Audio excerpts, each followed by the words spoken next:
came across this that I had printed out. 12 nutrients that target and destroy cancer stem cells. So 12 things, and they're outlined in here. I will tell you, not one of them comes from meat or dairy. Not.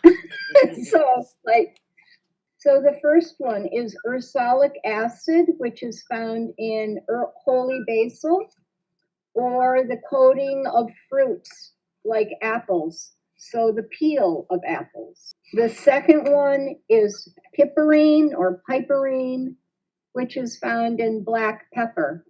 The third one is Lycopene. So Lycopene is in red flesh-colored fruits, tomatoes, watermelons, pink grapefruit, blood oranges. Isothiocyanates are cruciferous vegetables. Cruciferous veggies, broccoli, cauliflower, kale, Brussels sprouts, wasabi, horseradish, mustard radish, and watercress. Number 5 is curcumin, which is from turmeric. And there's a whole list of cancers that have been shown to be suppressed by curcumin. This whole list: non-Hodgkin lymphoma, leukemia, kidney, renal, bladder, brain, ovarian, liver, lung, colorectal, cervical, breast, and prostate. Wow. The EGCG, which is epigallocatechin 3 gallate, which is green tea, basically. Okay. Green tea, and matcha green tea is the highest form, most potent form. That's one you can buy in like a powder, right? You buy that in a powder and you whisk it up with hot water. And don't some people put it in smoothies too? You can put it in smoothies. Yeah. The trouble with matcha, like if you go, I drink matcha tea all the time, but I make it here at home. If you go to like a cafe and order a matcha latte, it's like this, I don't know, I haven't questioned, but it's like this pre-sweetened junk. Like think of sweetened iced tea. The difference between real iced tea and some powdered thing, I don't know what they're using. I've only gotten one really good matcha green tea. It's just like if you go get like chai tea, it comes in that cardboard container. Oh, yeah. And it's sweetened. Yeah. So, yes, you buy it powdered, you whisk it with hot water. Okay.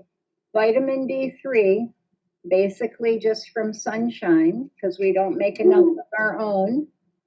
Mm-hmm. Get outside. Get outside or take a we'll be practicing outside. Most people need a supplement. Resveratrol. Okay, so number 8 is resveratrol. Most of us have heard about that because it's always talked about with the red wine. Or grapes. It's in the skins of grapes, as well as blueberries, raspberries, and mulberries. Number 9, gingerol, which is from ginger. That's the active ingredient. Yeah. Betsy, do you take vitamins? Do you take B3? I take a D3 usually. Oh, is it D? D. Oh, I thought it was B. D. Oh, you do? I do. Especially, well, you know, I haven't been anywhere other than the summertime. There's not a whole lot of sun. Right. And even though I'm outside a lot, when that was discovered to be one of the, it seemed that was one of the points about COVID, that if you weren't protected with enough vitamin D, you were more susceptible. So I started taking it then. I don't take it every day. I don't take anything really every day, but I don't usually. That's why I was asking if you did. Yeah, but I have an arsenal of things that sometimes I think, oh, I should take some of this. It hasn't been sunny in a few days. I haven't been out for a walk. And even then, if I go out for a walk like today, the sun is shining, all that's going to be showing is maybe my eyes and head. So you're not going to absorb a whole lot of sunlight. Hey, real quick question before you move on. Like, say, like turmeric, you know, curcumin. How much do you think people have to take for something Well, like they let can't? me go back and tell you, Okay. because that's all in here. And that, you can sprinkle it on your food, you Yeah. can cook with it, you can just sprinkle it on a salad, you can put it in your coffee. Yeah, there's a place up here that makes, they call them tiger shots. I love them, and it's like turmeric and ginger and orange juice and I think lemon. No, is there lemon in it? And honey? Probably. Yeah, but I tried making my own just because I don't know what it is about it that I like taking that shot and trying to get it down. Here it is. Many health practitioners recommend taking 500 to 1,000 milligram doses 3 to 4 times daily with food. Oh yeah, see, I wonder how much that is in food, because you know how they say, the supplements and then food, you'd have to take, like, you know what I mean? You'd have to eat Yeah, like so much turmeric to get enough. right. And this next little sentence is controversial. So it says curcumin should be mixed with piperine from black pepper I've heard that, yeah. and taken with a fat-based meal for optimal absorption. But what I have read contraindicating that is that the reason that the black pepper helps the curcumin to enter your bloodstream is because it irritates the intestinal lining and allows more curcumin to go through there. And I think if somebody's dealing already with intestinal lining issues, and most everybody is, whether they know it or not, they don't want to be adding that combination. So fat-based meal, I would definitely say, but I don't know. The jury's out on the black pepper. Now, what it's saying about the piperine here is that it has anti-inflammatory effects on H. pylori-induced gastritis and could be useful in prevention of H. pylori-associated gastric carcinogenesis. So that would seem like it's protective of the lining. Yeah. It's one of those things like, I don't know. I would have to do a whole lot more research before I said, well, I'm definitely not eating it, or it's definitely beneficial. Right. But it also says, back to the gingerol, to consume fermented ginger. So like the pickled ginger in sushi, when you have sushi, the pickled ginger, or kimchi. How about kombucha? Kombucha doesn't have any ginger in it naturally unless they add ginger to it. Yeah, like I think I drink a ginger something one, but it's, would it be fermented just because it's in there? I mean, the kombucha is. It depends on if they fermented the kombucha with the ginger in there or added it out. Yeah. Yeah, basically cabbage or Chinese cabbage or bok choy or any of those cruciferous things with some ginger, little bit of salt, and that, what is the name of the red spice? Gochujang, I think, is the red spice that you mix in there, and you just, whatever blend you want at home. You can make that easily at home. Nice. It's so expensive when you buy the little pint jar. Yes. But it's easy to make. We made it out of the flowers of a magnolia tree. Ah, really? Yeah, because my friend, his wife is Korean, so she's been making kimchi forever, all the time. So we had these beautiful magnolia tree in his yard, and they're fleshy, the flowers. Right. We Googled it, we're like, can you do it? And it said, sure enough, it says, yeah, you can make kimchi out of it. So we made kimchi out of the magnolia flower, and we ate it months later, and it was delicious. I wonder if the magnolia flower has any health benefit. That's a good, I'd look into it, because it is edible, and it's very fleshy. Yeah, there must be some reason that they traditionally would use that. Yeah, I'll look Other than there it is in the tree, let's use it. I mean, yeah. I'll have to research that more. That's cool. So number 10 is Silymarin, which is found in milk thistle. And this is one, I mean, you could drink milk thistle tea, but you would probably need to take a tincture, or it says supplementing with 200 to 600 milligrams of milk thistle daily to prevent against toxic waste buildup and inflammation. Wow.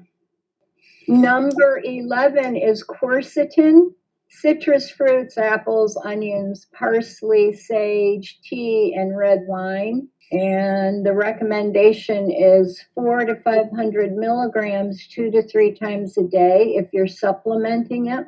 And the last is anthocyanins. And this is one we've pretty much heard about too. This is always in the news. Berries, grapes, red cabbage, red onions, eggplant, tea, and specific varieties of oranges. So it would be the ones that are more colorful. The red, yeah. It increases the function of genes which act to inhibit tumor growth pathways in cancer stem cells. So this is 12 nutrients that target and destroy cancer stem cells.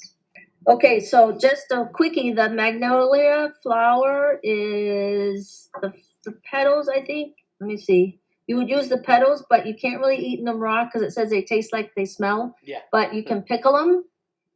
And just a quick thing is like the bud or something is stuffy nose, runny nose, common cold, sinus pain. And also magnolia is used for weight loss, digestion, constipation, and Okay, so it has a bunch of benefits. Yeah. This says one of the best ways to get anthocyanins is to make fermented sauerkraut with red cabbage and red onions. So that's an easy thing. And the conclusion of this is the solution to killing cancer stem cells is found in our diets. This is a resolution which must be committed to for the long term. Plant-based diets rich in nutrients which fight chronic inflammation, slow cellular aging, stimulate normal cellular functioning, and most importantly, target and destroy cancer stem cells is vital to living a cancer-free life. Wow. So if you want, I can go back and find where I printed this from. If you want the whole thing, let me know. Is it one page? It's several pages. Oh. Maybe I can find the, No, yeah, maybe if we just Google it. it came from The Truth About Cancer. So it first appeared in the May 2006 edition of The Truth About Cancer's Heroes Against Cancer member newsletter.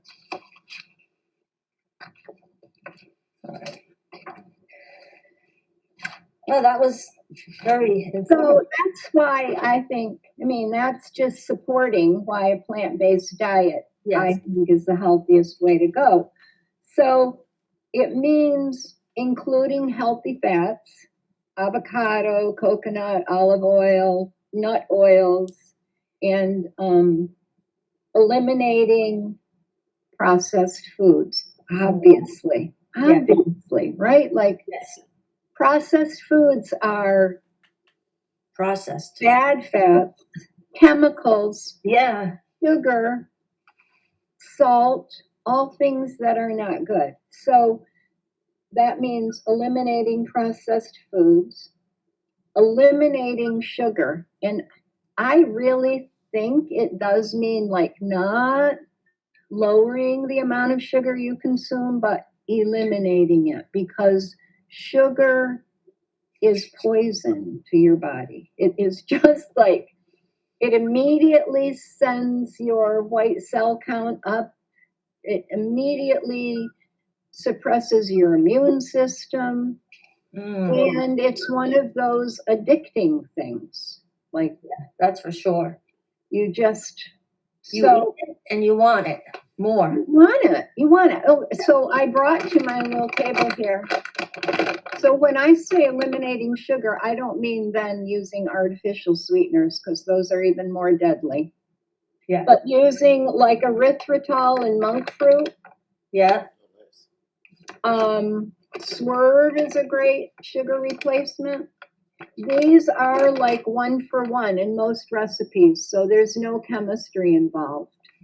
You know, you just substitute, and the Swerve has brown sugar, it has confectionery sugar, it has white sugar, so they're easy to use if you like to bake. And then, like for coffee or smoothies or drinks, the little flavored stevia, have you used these? Oh, I haven't. So if you like a coffee with cream or with almond milk or whatever, but you like it a little sweet, just a couple drops of stevia. And there are flavors. This is vanilla. This one is caramel, which is really good. And they last forever. They're about $10, I think. 10, 12. But they last forever and ever. And it's totally a natural, stevia is an herb. It's a totally natural thing. So what about honey and maple syrup and that kind of stuff? Processed? they really have the same effect as sugar. Okay. They're more natural. Obviously, they're not processed as much. I do have a little bit of honey now and then, a little bit of maple syrup, but I have found that there is remember the brand, a maple syrup tasting. I think it's made with monk fruit. So if I want to use a little maple syrup to sweeten something a tiny little bit, I will do that.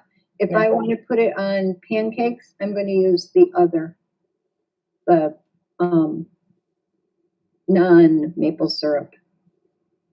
But again, it's not. But it's like a maple syrup, but it's monk fruit. Let me get it. Yeah. So much information. I know it's a lot to think about. And, Yeah. even getting all these things into your diet, it's a good start, and then weaning off the harder things. That seems the more difficult thing. But also, if we just eat plant-based, we're going to get a lot of that stuff. So this is monk fruit, and the brand is Lakanto, Lakanpo. Mm-hmm.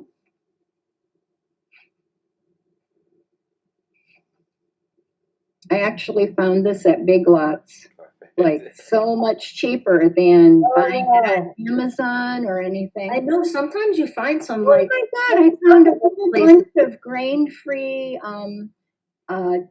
mixes, grain-free, sugar-free, healthy little mixes for cookies, and a couple bottles of this. wow. Now Yeah. I'm gonna go there.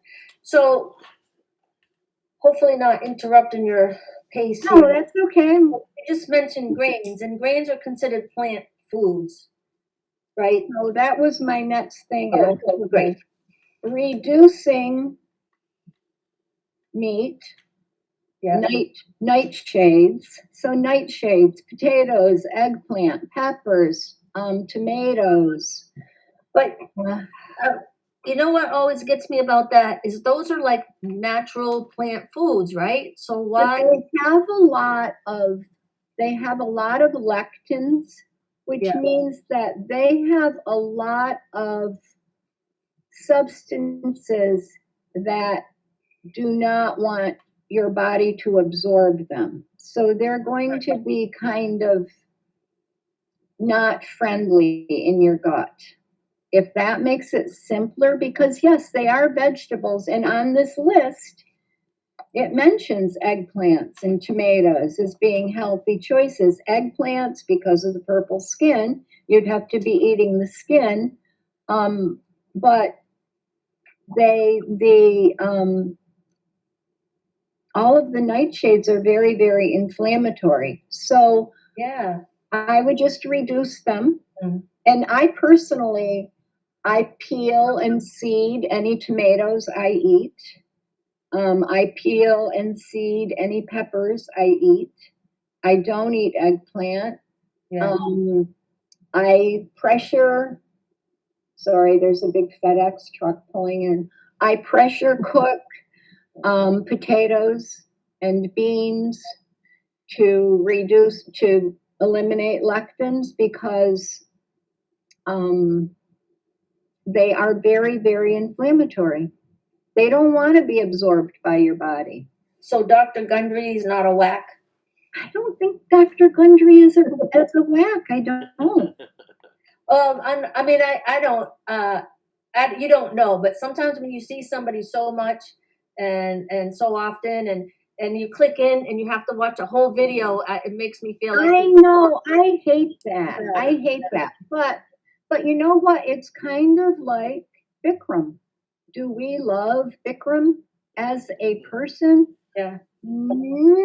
But do we love the information and the practice he shared with us? Absolutely. Yeah. I think Dr. Gundry is a bit of an ass, but I think he's disseminated some great information. Like Trump. A lot of people love So Trump. to that degree. But you know what I mean? A lot of people love him, but he's an ass. Yeah. I personally know that following Dr.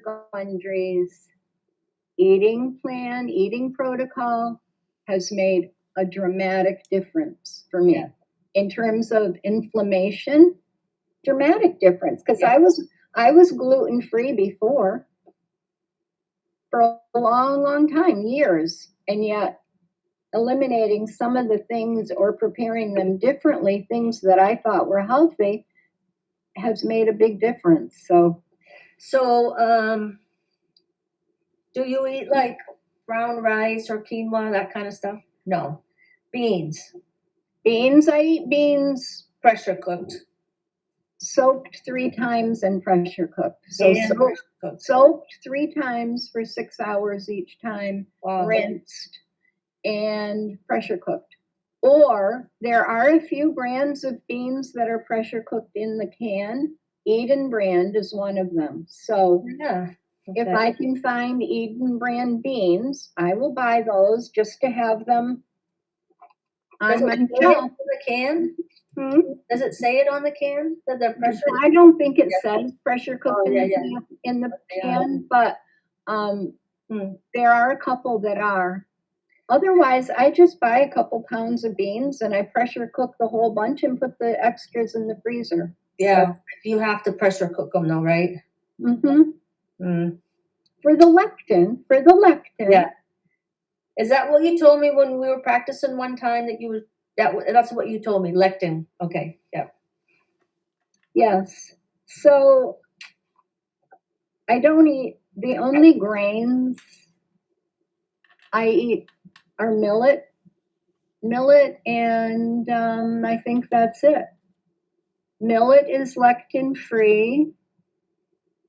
But if I go to like a Thai restaurant, say, and I get curry, I might have a couple tablespoons of rice with my curry. I'm not going to die. Right.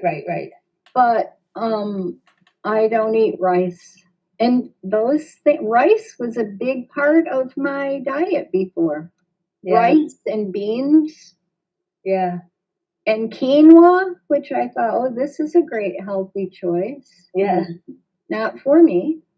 So in a vegan diet, when you don't get grains and beans, I mean, they almost to me feel like a substance. You know what I mean? You can still eat beans. Yeah, so. And you can eat nuts, walnuts, pecans, almonds, skinned almonds. They have to be skinned. Yeah, right. Cashews are not a nut, so cashews are out. Peanuts are not a nut, so no peanut butter. Brazil nuts you can eat. Yeah. So there are still a whole lot of protein things that you can eat without having to rely on grains. Yeah. Yeah. Another thing about eating healthy is eating in season, eating seasonal foods. I feel like that's a thing. And what about not just seasonal, but local? Local is a thing because like consuming local honey, if you have if you have allergies to things and consuming local honey is a remedy for that. Right, yeah, I've Because heard that. the pollen that the bees are picking up is somehow transmogrified in there into a tiny little healing substance. So I think also eating local, the plants around you, the plants that grow around you, They're they're like, in the same environment. yeah, they're catered to our seasons, and Yes, like we get what you need in the, say, the keys and the sweet fruits, and right.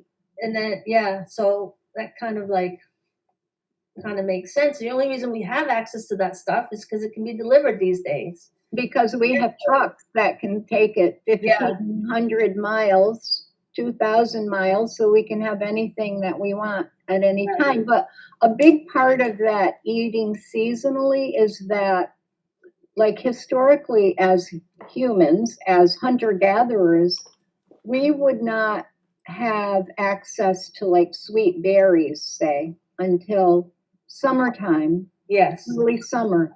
And we would consume as many of those as we possibly could to put on fat for the winter. Not just because they were there, but because the body knew that winter is coming. We've got to eat as much of this as we can. So we don't have to do that anymore, but our body doesn't really realize that. So if you're consuming a lot of fruit all of the time, your body is trying to put on weight for the winter. Always. Always. So apples, hard pears and apples, oranges maybe now and then is pretty much it, like through the winter for fruit. I cheat and have blueberries. Yeah. I think, well, for one thing, I don't have to worry about weight. If I did have to worry about losing weight, I probably wouldn't eat blueberries in the winter. I would only eat them in the summer. Yeah. Bananas are, I talked about that the other day. Bananas are so sugary. When they're ripe, it's almost just like eating sugar to your body. Wow. So that's it in terms of food, like what I think the outlines of a healthy diet are. Mm-hmm. But then talking about making healthy eating a lifestyle change is to eliminate that whole diet idea and the whole idea that you are depriving yourself of something and changing it to think more of it's a choice. It's a choice. Like any lifestyle change that you want to make, you're going to be sacrificing something. Those of us who go to a Bikram class, for instance, we're sacrificing whatever, a meal out with a friend or time just on the couch or anything. Anytime you make a choice to change something about your lifestyle that you think is going to be better for you, you're sacrificing something somewhere. Maybe it's time with your spouse, time with your children. Maybe it's, you want to read a good book and there's always some sacrifice. So I think that is more the idea that you're doing something really good for yourself rather than dieting. And you're not giving up things, you're just switching them out for a healthier choice. So you don't have to give up sweets. You need to learn how to make them with different ingredients. Yeah. And that brings me to something else. It only takes 2 weeks for your taste buds to totally change. So if you're someone who's addicted to processed foods, sweet or salty snacks or that type of stuff, just for 2 weeks, don't eat it. Anybody can do that for 2 weeks. 2 weeks, have none of it. Mm-hmm. And then you're going to have taste buds that are all new, they don't know that stuff. So it's not going to taste bad to you after 2 weeks when you have a muffin made with Lakanto instead of sugar, and you have a muffin made with gluten-free flours and healthy oil. It's going to taste good. But if you like wean yourself off slowly, it's a much longer process. So if you can commit to just 2 weeks of no processed foods, no sugar, little bit of salt, like natural salt that you're using when you're cooking or putting on your food, not from processed foods. You mean like say, oh, yeah. You know, Actual salt, but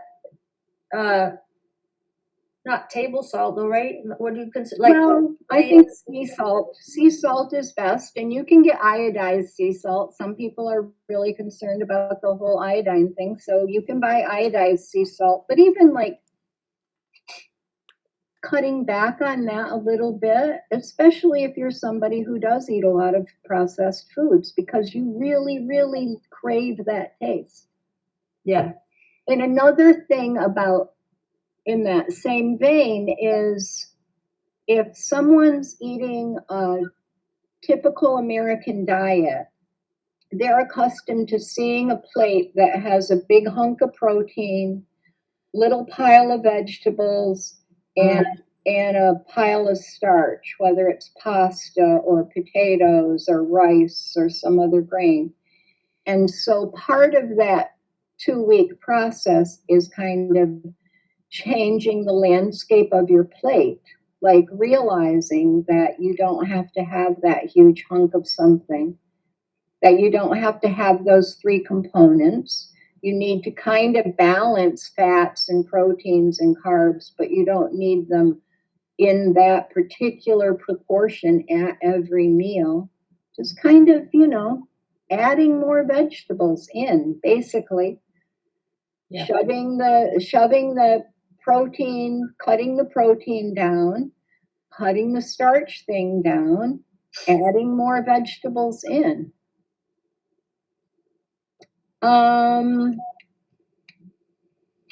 So the lifestyle change, because we all make sacrifices for things we think are important, right? We all do that. If we believe something's important, we will sacrifice something else. So if you make feeding yourself well important, when you make it a priority, then any time that you spend preparing food or shopping for food, it becomes an act of like self-love, not a chore. You can change the way you think about it, like it's supporting you. It's not some chore that you have to do. I have just a little note here that inflammation leads to disease. All disease in the body is a result of inflammation. So I think that's, another thing, a big thing, if weight is an issue, or if snacking, even if weight isn't an issue and like snacking is an issue, is learning to know when you're truly hungry. Because so many of us eat if we're anxious, eat if we're bored, we eat if we're lonely. That's me. We eat if we're sad, we eat if we're tired. That was a big one for me. I would when I had young kids, I would get really tired in the afternoon, and it took me years to realize I just needed to take a nap. Like when the kids were napping, I should have napped too. Instead, I would have a cup of coffee and chocolate and peanuts and something, and then that would get me going again. I should have just slept. Right. Makes sense, right? If you're tired, sleep. When you're tired, sleep. But a lot of us have all those cues all mixed up. So we don't know when we're hungry. So Yeah. honestly learning the difference when you're hungry and eat when you're hungry. Don't say, well, it's not 6 o'clock, I can't eat yet. Well, I'm hungry now and eating now. For whatever reason, maybe my body has burned more calories today. Maybe I'm being sick. Maybe my body's trying to fend off some illness. Yeah. I feel honestly hungry. My stomach is growling. I'm going to eat. And I also just noted down here that eating healthier is starting where you are. It's not like I'm not going to buy any more candy. I'm not going to buy any more snacks. So I've already said, like, don't do that for 2 weeks. But at the same time, it's like anything. You start where you are. When you go into a yoga class, you take the body you woke up with that morning. You're not making Arnold Schwarzenegger's body in there, or you're not going in. You're not going in with Bikram's biting toes body. You're taking your own body. So you need to start where you are.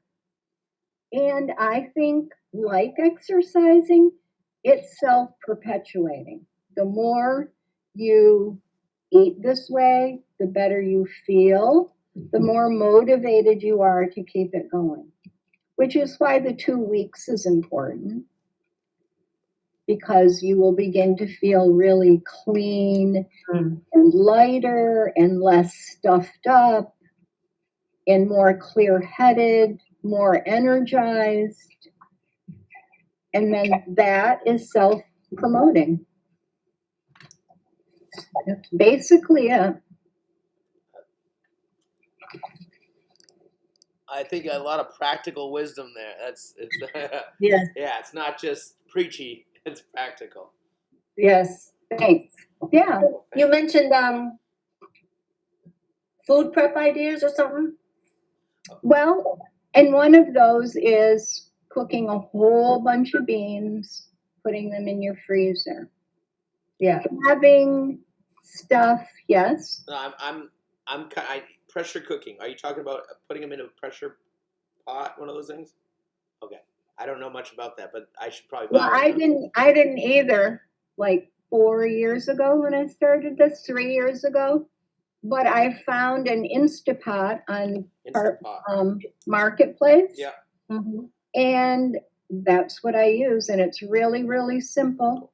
That's the same as a pressure cooker, Instapot? It's a pressure cooker, but it can also be a slow cooker. You can saute in there. You can do, when I was without my stove this summer, I was hard boiling eggs in there. You can do anything. And they're better, safer than the old time pressure cookers? They are not like that. They're not going to blow up in your kitchen.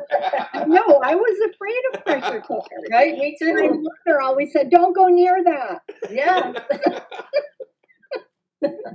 Don't go near that thing.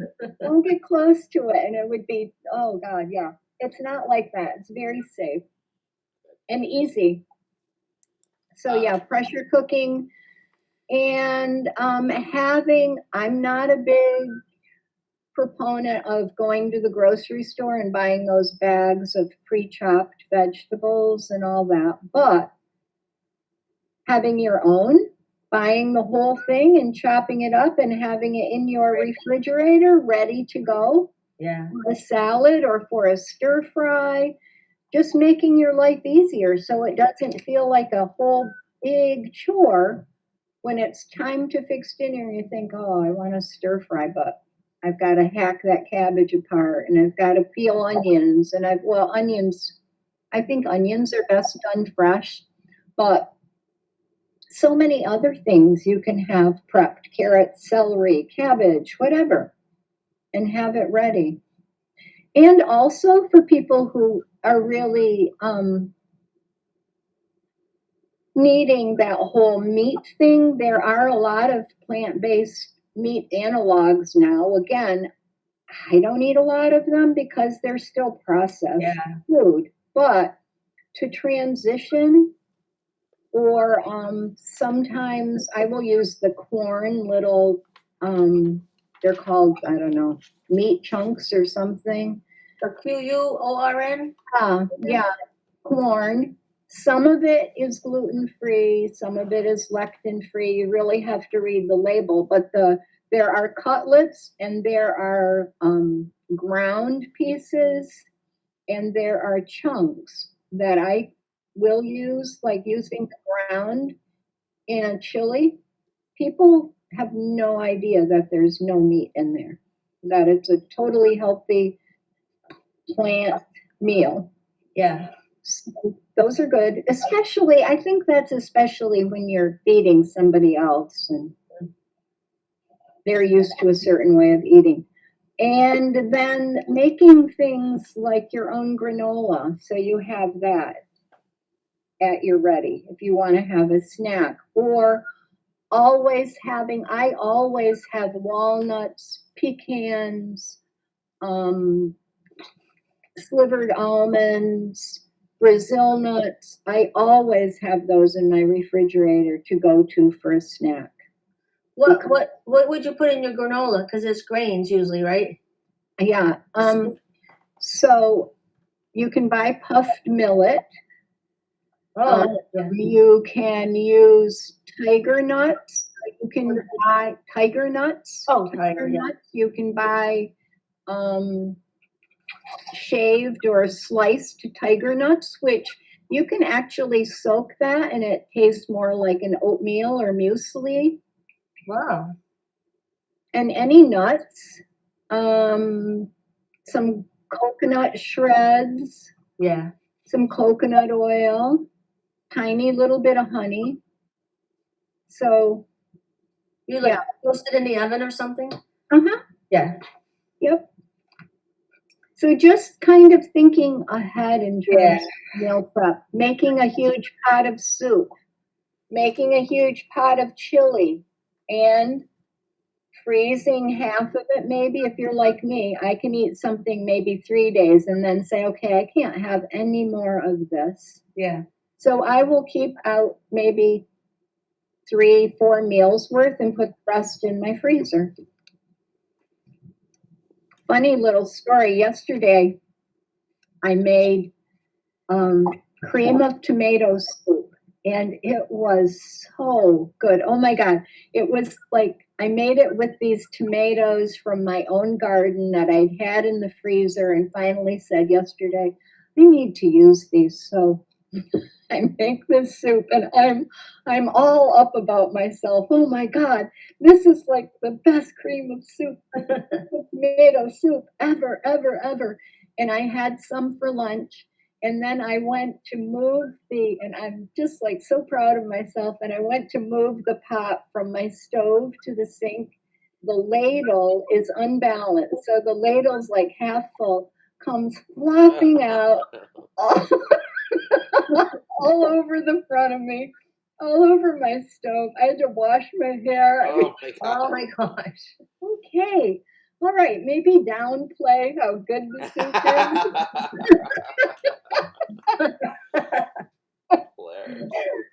But that's pretty much what I do. And there are things like you can have sweet potatoes on hand and just throw them in your microwave, you know? You can have cooked millet. Millet is easy to cook, cooks just like rice does. And you can eat that for breakfast. You can eat that for dinner. You can add that to a stir fry or a soup or chili. What do you use to make your soup creamy?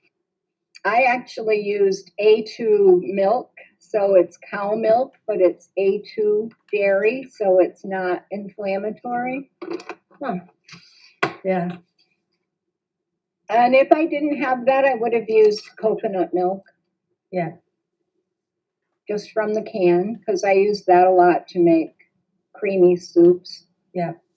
Have you ever used the coconut amino acids from I do use that instead of soy sauce. Yeah, I've switched over to that, and I love it. Yeah. Yeah, I love that too. It's actually quite a bit sweeter than soy sauce, so that takes a little bit of getting used to. But I'm not saying that's a bad thing. Yeah. It just tastes a little bit It's different. But definitely yeah, I do different, but use it's a good coconut alternative. aminos because I'm really not eating soy. I'm glad to this know. was really awesome, Betsy. Well, thanks. Thank you. And we'd love to have you do this. We can do it again. Yes, More, please. if you're up for it, for sure. Yeah, absolutely. And it's good information. I mean, people need these things. They need yoga. They need People education do need these things. on healthy choices. And I was laughing, thinking, of course, nobody I know is coming because they're so sick of hearing me talk about this stuff. They're so tired of me, like, talking about it. Yeah. and I'm not one of those people who looks at someone's plate and says, you're eating that. It's just Right. that they know. Yes. It's like Bikram yoga. When you like tell everybody, after a while they don't want to hear it. Yeah. They don't want to hear it. No. But then they go and ask you how you could sit cross-legged at age 40. Right. It's like, Exactly. I don't know. Maybe it's the yoga. Yes. Yeah. I It's true. taught a yoga class yesterday. There was a guy, probably, well, I know he was younger than I am, but I'm going to say he was in his 50s, maybe. And after class, and I saw him like middle of the class grabbing his cloth and wiping his forehead, and I'm thinking, it is not hot in here, and I am not. I am not sweating, and I am talking and doing all of these sun salutations, and I'm not sweating. And after the class, he came up and says, "Okay, that was quite a workout." Yeah. So had he said, "Okay, is there a secret?" I would be saying, "Clean living, plant-based diet." Yeah, like a lifetime of that. Yeah.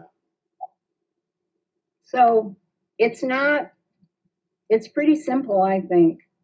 But people become very attached to their eating habits and they feel very threatened if you want to change them. Mm-hmm. There's a lot of peer pressure and just, like you said, societal pressure. When you go to the Societal Yes. I mean, they keep us busy. They think we have to work all the time, make money, be number one. You know what I mean? That's how it is. Yes. So just pull back. I just think pulling back, making it about self-love and if you're cooking for other people, I mean, that's the best thing you can do for them. Absolutely. So it's education, and there's effort involved, of course, but it's mostly learning that it can taste good to eat healthy, and you will feel a whole hell of a lot better. Yeah.